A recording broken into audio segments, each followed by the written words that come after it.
Siapa bilang di kafe itu gampang? Di kafe itu butuh kesabaran yang ekstra. Sebagai animator, saya harus punya kesabaran tingkat tinggi.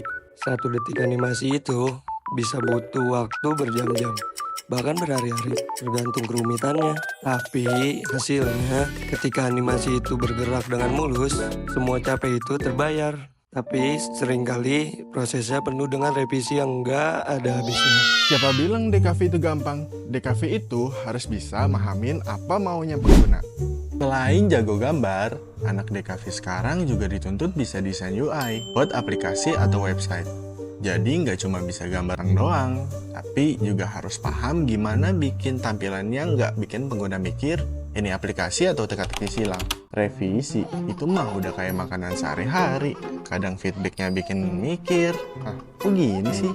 Tapi ya udahlah ya, kadang ego kudu ngalah demi kemauan pengguna.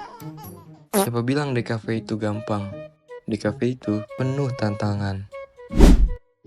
Suka duka jadi anak DKV itu mulai dari pagi sampai malam. Tugasnya bukan cuma gambar doang. Sebagai editor, gue butuh ketelitian yang ekstra. Bukan cuma skill teknis, tapi juga kreativitas yang gak boleh habis. Misalnya logo, gak cuma gambar, tapi ada psikologi warna dan filosofi di baliknya. Di video, ada ribuan frame, transisi, dan sound design yang harus pas. Semua demi hasil maksimal. Kadang udah ngedit sebaik mungkin, tapi ternyata tetap harus dirubah lagi karena permintaan tambahan dari klien. Dan kadang kita nggak bisa tidur karena harus ngerjain deadline yang mepet. Siapa bilang DKV itu gampang? DKV itu butuh waktu dan detail. Menjadi videografer memiliki bentuk kepuasan yang tidak ternilai, dan juga memiliki karya nyata yang bisa Anda banggakan. Proses editing itu makan waktu. Video yang kelihatan simple bisa jadi proyek besar. Menambahkan efek, transisi, musik, semua harus serasi. Dan seringkali hasil pertama itu jauh dari yang kita bayangkan. Siapa bilang DKV itu gampang? DKV itu harus bisa gambar. Ya, di DKV skill menggambar memang penting. Tapi jangan salah, bukan cuma soal bikin gambar bagus. Ini soal menyampaikan ide, konsep, dan cerita lewat visual.